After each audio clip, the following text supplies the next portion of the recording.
और मैं एक वाकया पढ़ रहा था, एक शख्स ने क्या की, आलिमा औरत यानी नबी करीम सल्लल्लाहु अलैहि वसल्लम की जो शरीयत को जानती हो ना, आलिमा औरत से शादी की। वो बंदा तो इतना पढ़ा लिखा नहीं था, लेकिन जिस औरत से उसने शादी की तो वो क्या थी, आलिमा थी, अल्लाह के कुरान की हाफिजा थी और उस कुरान के मुतालिक अहकाम जानती थी कि अल्लाह रब्बुल आलमीन ने यहाँ पर क्या क्या हुक्म फरमाया है, मुझ पर शरीयत क्या क्या चीज लाजिम करती है, मेरे ऊपर क्या हुकूक है, मेरे घर वालों के ऊपर मेरे क्या हुकूक है, यानी तमाम के हुकूक ये वो सब कुछ जानती थी। शरीयत की वो क्या थी, आलिमा थी। तो जब शादी हुई ना तो अपने घर वालों को कहा, अपने शौहर को कहा कि मैं आलिमा हूं, मैं कुरान को जानती हूँ, मेरे पेट में अल्लाह का कुरान है, मैं शरीयत के मुताबिक रहना पसंद करूंगी।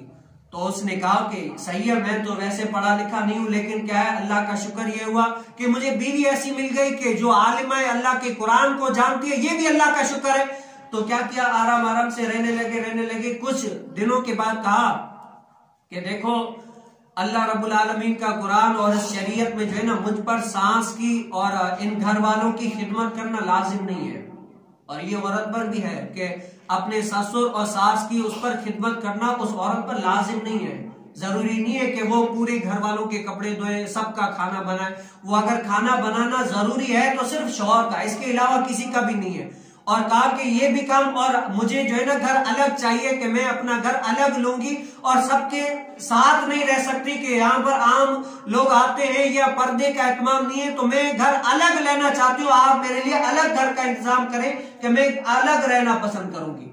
तो बड़ा परेशान हुआ शख्स, कहा कि अलग लेने में मसला तो नहीं है, लेकिन क्या मेरे बूढ़े माँ बाप क्या करेंगे, कैसे मैं इनको अफोर्ड कर सकूंगा, खर्चे की तो प्रॉब्लम नहीं है, लेकिन मैं अलग हो गया तो माँ बाप क्या कहेंगे। देखो, जब शादी करा ली तो अब बीवी बच्चों के कहने पर आ गया और हमें अलग कर दिया। बड़ा परेशान हुआ, तो एक मुफ्ती के पास गया कि मुफ्ती साहब, मसला यह है कि मेरी बीवी ने कहा अलग कर दो और सास बहू की मुझ पर खिदमत करना लाजिम नहीं है, तो अब क्या करूं। तो उस मुफ्ती साहब ने कहा तो बिल्कुल उसने सही है कि वाकई उस पर तमाम की खिदमत करना लाजिम नहीं है, और जो अलग अलग घर का तकाजा कर रही है वो भी शरीयत के मुताबिक कर रही है, बिल्कुल सही कर रही है। तो उस बंदे ने कहा कि मुफ्ती साहब, मैं आपसे फतवा लेने नहीं आया, मैं आपसे इस मसले का हल चाहता हूँ। क्या चाहता हूँ मुफ्ती साहब, मैं आपसे फतवा लेने नहीं आया, बल्कि क्या मुझे आप इस मसले का हल बताएं कि मैं इस मसले का हल कैसे हल करूं। तो मुफ्ती साहब के पास गया, मुफ्ती साहब ने कहा हल तो यह है कि आप जाकर कहें ठीक है, मैं आपको अलग घर दिला देता हूं, लेकिन शरीयत में 4 शादियों की इजाजत है। कितनी? 4 शादियों की इजाजत है। मैं दूसरी शादी कर लेता हूं, जो दूसरी बीवी होगी मेरे माँ बाप के साथ रहेगी।